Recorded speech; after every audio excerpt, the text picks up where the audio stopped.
I just can't give it up. Yeah, yeah. Yes sir, what is going on YouTube? It is your boy Denali, aka Don Squally, and today we are back at it with another G35 plow video. So in today's video, the plan is to clearance the rear fender arch well in order to clear the tire chains, and we're going to be installing a more permanent setup on this tire. Now these tire chains are the ones that I used on the Tundra when I was plowing last season, and I don't think they're the best chain for the job, especially with these all-terrain tires. You can see there's a lot of tire that doesn't have chain on them. So I do have a better set of tire chains that are going to wrap the whole tire. I think I showed you guys those in the last video. And then I'm also going to be clearing out the fender with the Sawzall, probably about a 1/2 inch all the way around here. I'm going to cut the bumper as well because with the tire chains they do stick up a little bit more, and during the articulation of going in and out of the driveway I was noticing a little bit of rubbing. I think it was right here, and there's supposed to be 3 on this rim, and it knocked one of the chains off because it was rubbing so bad. Now full disclosure, I did go on a bit of a test run with this car with the snowplow, testing it out. We had a bit of a snowfall, about I'd say 4 or 5 inches. I actually think this thing is going to do quite well when we get quite a bit of snow, provided I clear the tire wells and throw on the tire chains. But yeah, since I plowed with this thing, as you can see, we have got about another inch, so I don't think I'm going to be plowing with it today. I just, you know, I'm only going to use this when I absolutely have to, and it's supposed to be 8 degrees here tomorrow, so I think most of this snow is going to melt. So what we're going to do today is just clear the fender wells, probably both front and back, because I didn't hear much rubbing coming from the front. So in today's video, we are going to be clearing the rear fender arches, as well as throwing on the tire chains, and then we'll do a little bit of a back and forth on the driveway here just to see the traction that it does get with that setup. So yeah, this thing is pretty much ready to go after this. The only other thing that I have to do is take out the window motors. I'm going to see if I can activate the windows with maybe a drill or swap out the switch or something like that, because with the auto switch, the windows, they're so sluggish that they get stuck and then they'll go all the way back down because of the auto function that's in there. So I'd rather just take out the junk motors and see if I can use like my DeWalt drill to raise and lower the windows when I have to. And then aside from that, the only other thing this thing really needs is like a light bar for the front and back. Now I run this thing with the high beams, and with the plow in its highest position, I'm still able to see over top of it, which is great, but I would just like to have a little more vision in the rear of this thing when I am plowing. But yeah, I guess I'm gonna quit yammering on here. First order of business, I have to put a new plug on my Sawzall because the one that's on there is shot and not working correctly. So we're gonna take care of that and then start hacking this thing up, man. I'm pretty stoked. Alrighty, so got my Sawzall fixed. I'm gonna pull the G snowplow into the garage here. Watch it not even start.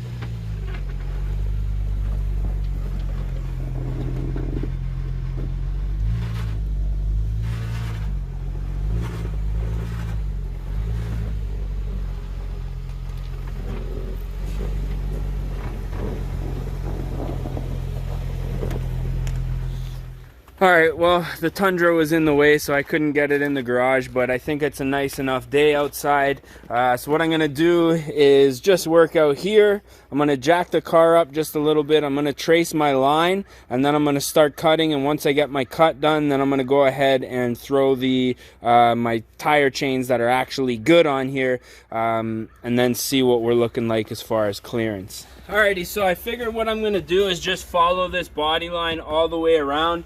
Now right here I think is where our biggest problem is, as well as back here. But I'm just going to like even this out, because I might want to throw a spacer on here to get the tire out a little bit more.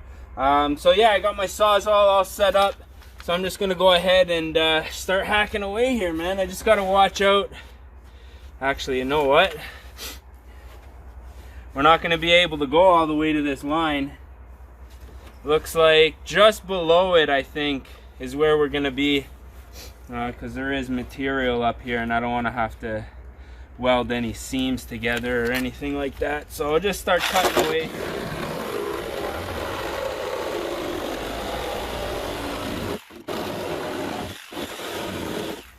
So as you can see, this whole fender here is completely bondoed.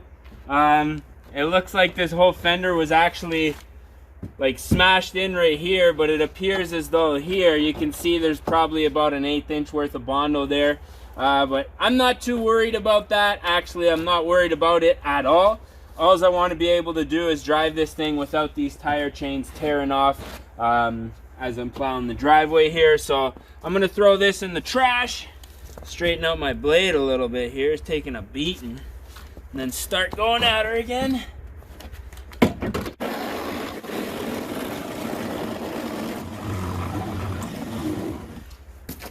Alrighty, so we got some pretty rough cuts here, some pieces of jagged metal, but luckily I got my bodywork hammer here. So I'm just gonna go ahead and finesse these edges just a little bit. Ooh, nice amount of bondo on there. Friggin' rights, boys, she's looking pretty mint right now. So I think what I'm gonna do is take these tire chains off, bust out my good ones, and see if we can get those put on here and see what we're looking like as far as the clearance goes.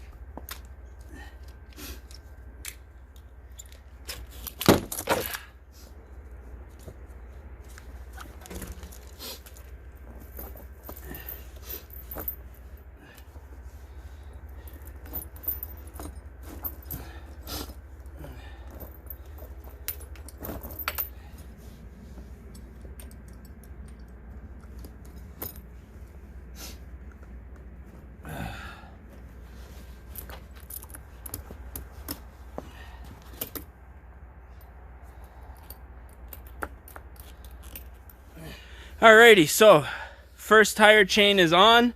Now just from some videos that I've seen online, people have said that it's like a good idea just to get some more bungee cords around here in order to keep these chains nice and tight when you're driving. And I'm feeling pretty good about that.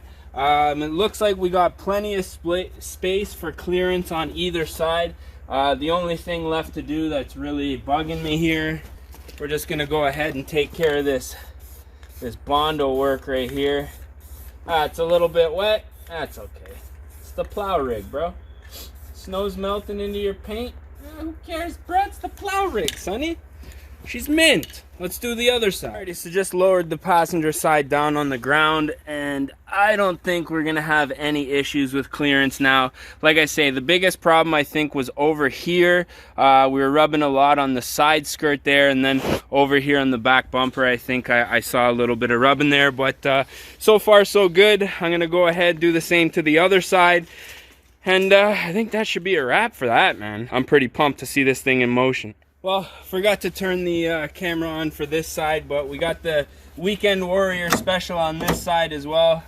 You can see the original body panel down there. Actually, this thing looks like, this thing actually might have been wide-bodied with all this bondo on here, man. That's pretty decent right there. Holding up nice and strong, but you know your boy will get this all patched up real quick with some duplicolor, and we'll be looking good. So I'm gonna take these tire chains off of here. This will be nice because I can put these in the Tundra just in case of an emergency. If we get snowed in somewhere, I can throw them on and get out if I need to. So yeah, I'm gonna go ahead, throw this tire chain on here. Probably not gonna record it just because you guys saw the other side, and well, let's be honest, wasn't that exciting. So yeah, man, I'm gonna take care of that and get back to you guys once it's done. All right, boys and girls, you ever need your boy Don Squally to hook you up with some body work, you let me know. A1 over here. As you can see, prep work phenomenal. Painting over our wide body kit here. I think we're ready to rock and roll, man. This thing is looking minty. Just touch that one up for you guys. You'll never know that it was there. So yeah, I think the only thing left to do now is I got to throw some air inside of this tire. It was getting a little bit low. The thing that I like about this setup is that I can actually take the tire on and off, refill the air, and I can leave the tire chain on. I don't have to take it off, and I will be leaving these chains on throughout the whole winter just because this car is only going to be plowing, nothing else. So yeah, I'm pretty stoked about this. Everything went relatively smooth. Just water's washing off my paint there. So yeah, I think the only thing left to do now is I'm going to move the truck, get it out of the way, do a couple back and forths just to show you guys exactly how much grip this car actually does have with tire chains. And I think this setup right here with the tire chain that goes all the way around the tire, this car's, in my opinion, this car is going to be unstoppable. The other set that I had when I was doing my test drive, it worked, but you could tell there was spots where the tire was slipping, and I think with this setup here, we're going to be looking good. So I'm going to throw some air in this tire, get the truck out of the way, do a couple back and forths, and probably put an end to this one, man. So I'm gonna test this out on the steepest part of my driveway, which is basically this little hill going out to the road there. I am going to set up my regular phone here, just set her back there just so we can see how much grip we got. I got the truck out of the way. It's parked over there, so we should be able to get out now. I guess I'm gonna have to clear the snow off of this thing so I can actually see, eh? First.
See some biting right there, a little bit of biting right here, so it was definitely chewing into the snow, which isn't necessarily a bad thing because I mean snow on the driveway in the wintertime when it melts turns into ice. But yeah, I'm pretty happy with that. I think this is gonna be good. The only last thing that I'm thinking of doing with this thing is lifting the front. I'm thinking of doing like a hockey puck lift. I just want like another inch on the front, and I think that's going to bring the plow up to the right angle. I'm hoping to not have to change the angle. I just want to lift it and see if that makes any difference here. But yeah, overall, I mean, we cleared our back fenders, we got our tire chains on. Coming out of the driveway, I didn't hear any rubbing, and I'm pretty confident in this setup right now. So next time it does snow, damn, that looks pretty sick, ripping up the snow like that. So next time it does snow, I will be taking a video of this. But yeah, I'm thinking we're probably gonna put an end to this video. I'm pretty stoked with the way that this setup looks and handles. I mean, it gets up that hill with no issues, and I won't be stopping midway on the hill and then trying to make my way back up.